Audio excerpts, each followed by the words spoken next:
Hello and welcome to Bounding in the Comics. My name is John Trent. I'm the founder and editor-in-chief at Bounding in the Comics. Today I got a story about Star Wars The High Republic appearing to approve of one night stands for Jedi. Can't believe I'm making a video about this. So the latest entry in Lucasfilm's Star Wars The High Republic publishing initiative is Claudia Gray's Into the Dark novel, which appears to approve of Jedi having one night stands or at the very least participating in casual sex. An excerpt from the novel reveals a conversation between Jedi Padawan Reath Silas and the Bine Guild member Affie Hollow. The conversation between the two begins with Affie asking Reath about the Jedi. She says, "So, okay, tell me what the Jedi are in 2 sentences or less." Reath begins by asking if Affie knows what the Force is.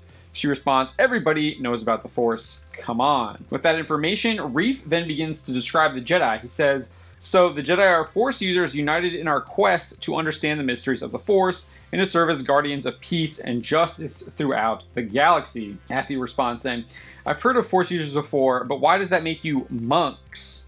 Reath says, "I still have 1 sentence to go. We ground ourselves in a spiritual existence and give up individual attachments in order to focus entirely on greater concerns." Affie then responds saying, "So that means no sex." Following this, Reath ponders to himself. The internal monologue of the character says, "Should he give her Master Jorah's whole speech about the difference between celibacy of the body and true purity of the heart? It was a very long speech. Reath decided to skip it." He then responds to Affie saying, "Basically." Affie concluded, "Definitely monks." The conversation would continue when Liax Gyasi was told about the Jedi. Gyasi stated, "Now see, that I just don't get. How are you supposed to prove love to the galaxy at large if you don't know how to love any one individual person?" Affie responded saying, "You don't have to have sex with someone to love them. You should know that if anyone does." Gyasi responded saying, "Indeed I do, but other beings seem to value copulation as a form of bonding." The implication of Reath's thoughts about Master Jorah's speech indicate that the Jedi approve of casual sex as long as they don't form an attachment. Fortunately, Star Wars and George Lucas has addressed much of this before the High Republic was even conceived. In Star Wars Episode 2, Attack of the Clones, Padme Amidala is being escorted back to Naboo by Anakin Skywalker when she asks him, "Are you allowed to love? I thought that was forbidden for a Jedi." Anakin responds saying, "Attachment is forbidden, possession is forbidden, compassion, which I would define as unconditional love, is essential to a Jedi's life. So you might say that we are encouraged to love."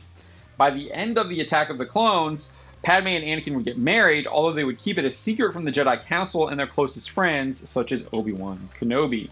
Back in August 2010, George Lucas would also address the Jedi and their sexual proclivities.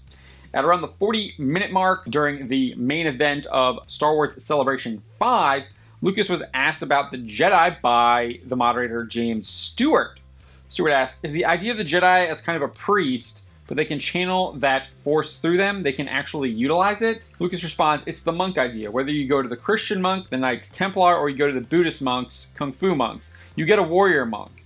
And the idea with Star Wars is that the monks really aren't warriors, they are negotiators, they are just the mafia." He continued, as Teddy Roosevelt would say, "They negotiate disputes between planets, between things. They aren't like policemen or anything, but they negotiate with a big stick, with a big lightsaber. So if you don't sort of come to a conclusion with your dispute with each other, they will settle it for you." Stewart then asked, was there any reason why they couldn't get married? Was that the emotion of it, or the idea that they love something?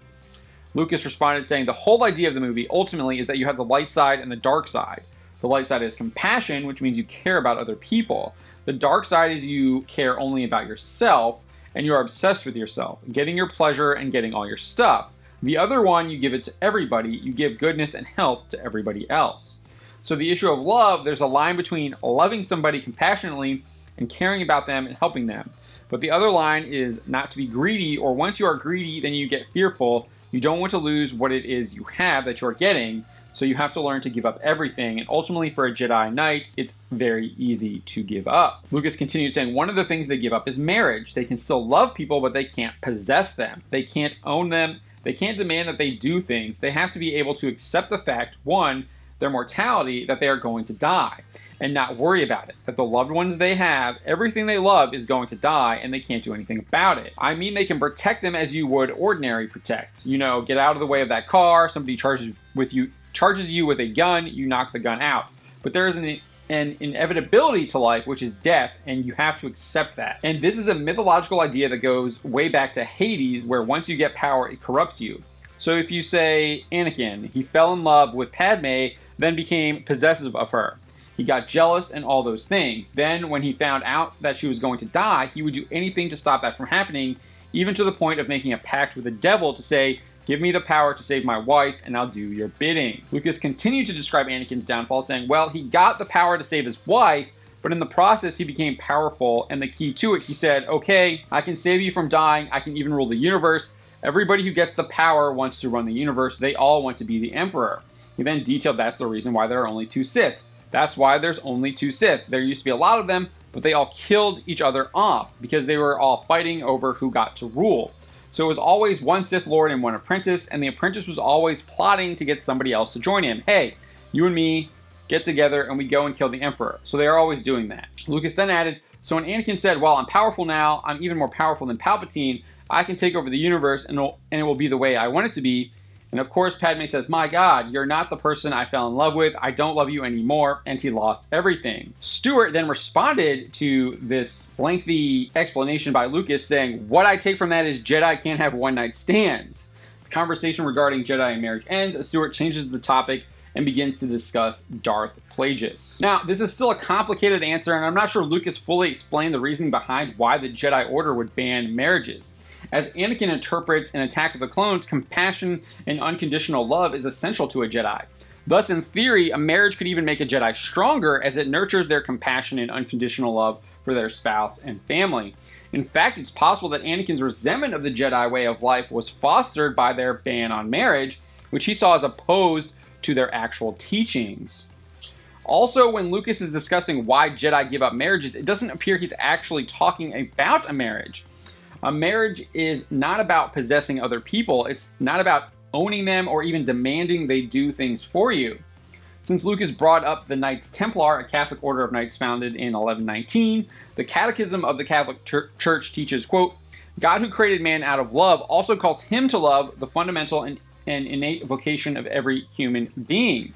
For man is created in the image and likeness of God, who is himself love. Since God created him, man and woman, their mutual love becomes an image of the absolute and unfailing love with which God loves man. It is good, very good in the Creator's eyes. And this love which God blesses is intended to be fruitful and to be realized in the common work of watching over creation. And God blessed them, and God said to them, be fruitful and multiply, and fill the earth and subdue it. As you can see, marriage is about the unconditional love and compassion that Anakin refers to in the Attack of the Clones, as defined by the Catechism of the Catholic Church. However, it's possible that the Jedi Order prohibits marriage in order to avoid the temptation of falling to the dark side, where one might try to own, possess, or demand things of other people, as Anakin eventually did with Padme. Although I would argue that it wasn't the fact that they were married that did that.